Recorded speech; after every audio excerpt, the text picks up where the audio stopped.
A paz do Senhor, meus irmãos, seja bem-vindo a mais um Café com Cristo, um momento de meditação da Palavra de Deus.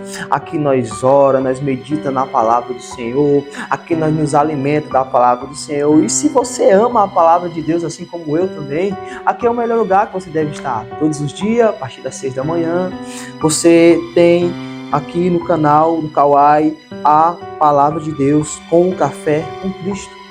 Hoje eu trouxe uma palavra para os irmãos, que está aqui no livro de Mateus 17, versículo 10, vamos ler até o versículo 13. Diz assim a palavra do Senhor: E os discípulos o interrogaram, dizendo: Por que dizem então os escribas que é mister que Elias venha primeiro? E Jesus respondendo, disse-lhe: Em verdade, Elias virá primeiro e restaurará todas as coisas. Mas digo vós que Elias já veio e não o reconheceram, mas fizeram-lhe tudo o que quiseram. Assim padecerá também deles o Filho do Homem. Então entenderam os discípulos que lhes falara de João Batista. Louvado seja Deus. Querido, por que os escribas e os fariseus, os saduceus, não aceitavam Jesus como Filho de Deus? Você já parou para se fazer essa pergunta? Porque quando Jesus pregou na sinagoga e disse: Eu sou o Messias, ele leu a Torá, que falava, as escrituras que falava, de Isaías, que falava que o Espírito do Senhor está sobre mim. Aí ele sentou e disse: Hoje se cumpre essa profecia. Expulsaram ele da sinagoga, quiseram jogar ele de um abismo. Quando Jesus expulsa um demônio, dizem que ele é um endemoniado. Acusam ele de ter demônio, chamam ele de príncipe do demônio, Beelzebul. Uma blasfêmia contra o Espírito Santo. Quando Jesus ensina aonde passa, fazendo milagre, ele perdoa os pecados de um aleijado. Ele diz: Filho, tem de bom ânimo, teus pecados estão perdoados, levanta-te e anda. Um dos escribas pensa no seu coração e diz: Esse homem blasfema, ele não pode perdoar pecado. Quando Jesus ensina aonde passa, os escribas e fariseus pedem-lhe um sinal. Apesar de Jesus já ter dado vários sinais, curado, aleijado, feito o cego enxergar, mudo falar, surdo ouvir, apesar dos vários milagres, ter curado a mulher do fluxo de sangue, vários sinais, eles lhe pediam um sinal. Jesus disse: Não lhe será dado um sinal nem do profeta Jonas. E aqui eles usam um contexto dizendo que Jesus não pode ser o Filho do Homem, porque as escrituras diziam, as profecias diziam que o profeta Isaías ainda ia vir primeiro do que o Messias. E a profecia ainda não tinha se cumprido. Esse era o argumento deles. Mas Jesus explica para os seus discípulos e diz: Meus filhos, na verdade Elias veio primeiro e ele já veio. Eles foi que não o conheceram. Ou seja, eles não aceitam Jesus não é por falta de profecia. Eles não acreditavam em Jesus, que Jesus era o Filho de Deus, não era por falta de sinal, não era por falta de provas, porque aonde Jesus passava se manifestava o poder de Deus. As profecias até Jesus todas se cumpriram. Dos profetas até Jesus, todas as profecias se cumpriram nas suas ordens. Não tinha argumento para eles, mas eles usavam esse argumento. Por quê? Porque eles queriam mais tempo para viver na iniquidade. Eles dizem que não pode ser ele, ainda tem mais tempo, o profeta ele ainda vai vir, só que ele já tinha vindo e eles não o reconheceram.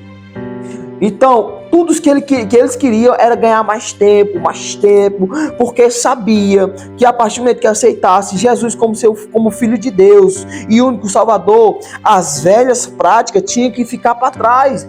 Eles tinham que ser transformados e nascer de novo. Eles sabiam disso.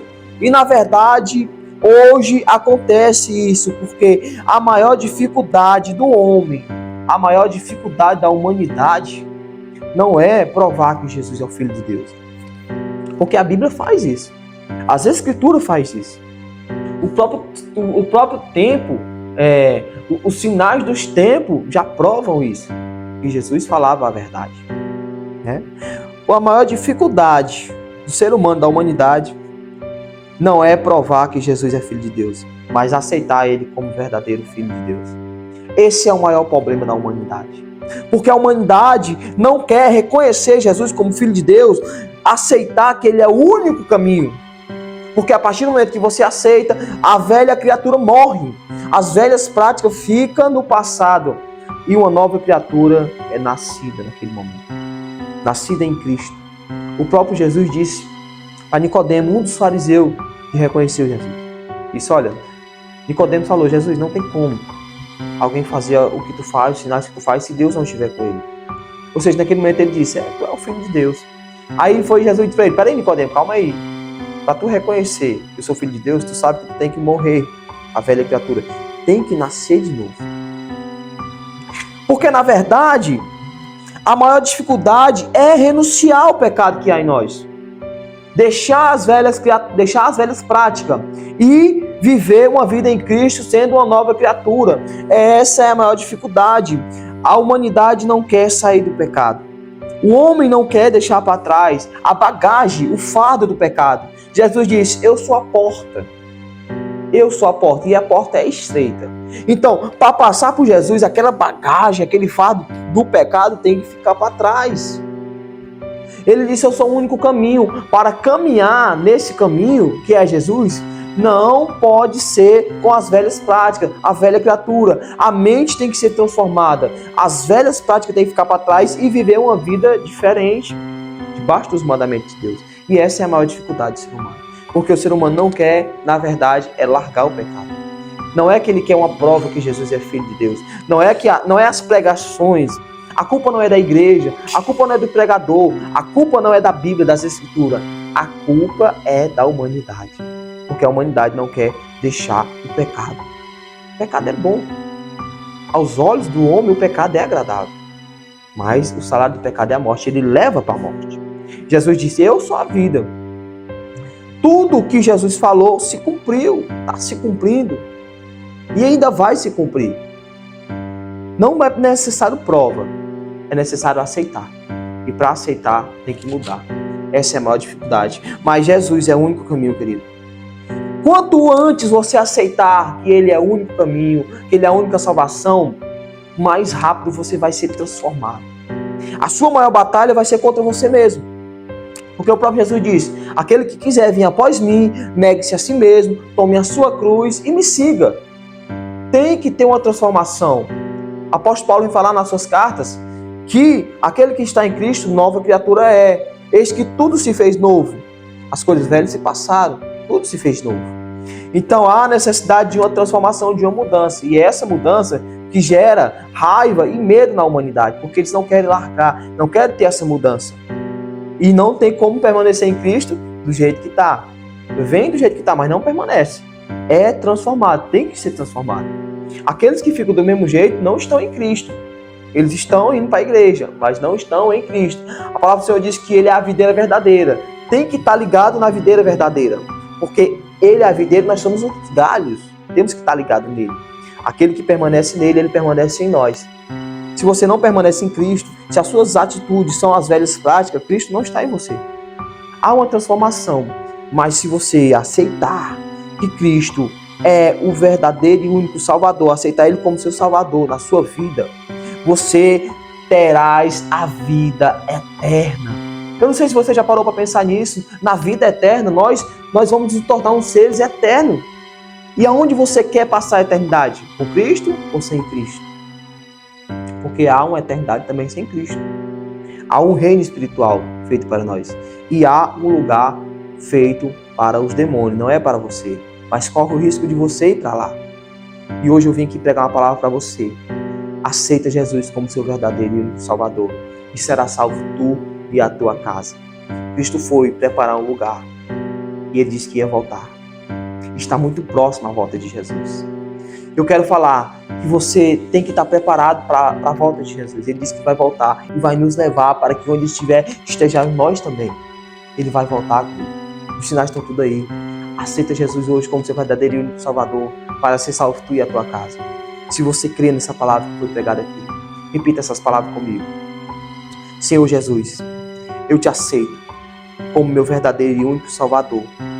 Salva-me desse mundo pecaminoso. Transforma-me, Senhor, com a transformação e a renovação da mente que há em Ti. Senhor, salva-me da perdição eterna, Pai. Me leva, Pai, para este reino que o Senhor vai preparar. Faz parte da minha vida, transforma-me a minha vida, Senhor. Escreve meu nome no livro da vida. Apaga meu nome do livro da culpa e me faz uma nova criatura. Em nome de Jesus, se você repetiu essas palavras comigo, você acaba de aceitar Jesus como seu verdadeiro e único Salvador. E será salvo tu e a tua casa. Soberano Deus e eterno Pai, muito obrigado por essa palavra, por esse momento de meditação da tua palavra, Senhor. Abençoa todo aquele que ouviu a tua palavra e aquele que te aceitou como teu verdadeiro e único Salvador, Pai. Faz parte da vida dele, transforma ele, Pai, nessa caminhada, transforma ele, conduz ele nas tuas veredas, no teu caminho, Pai. Salva ele da perdição eterna, Pai. Sustenta ele, Pai, nos teus caminhos, da força, da estrutura, da entendimento da tua palavra, Pai. E que o Senhor seja o caminho dessa pessoa todos os dias, em nome de Jesus. Amém. Amém, querido. Fica com Deus.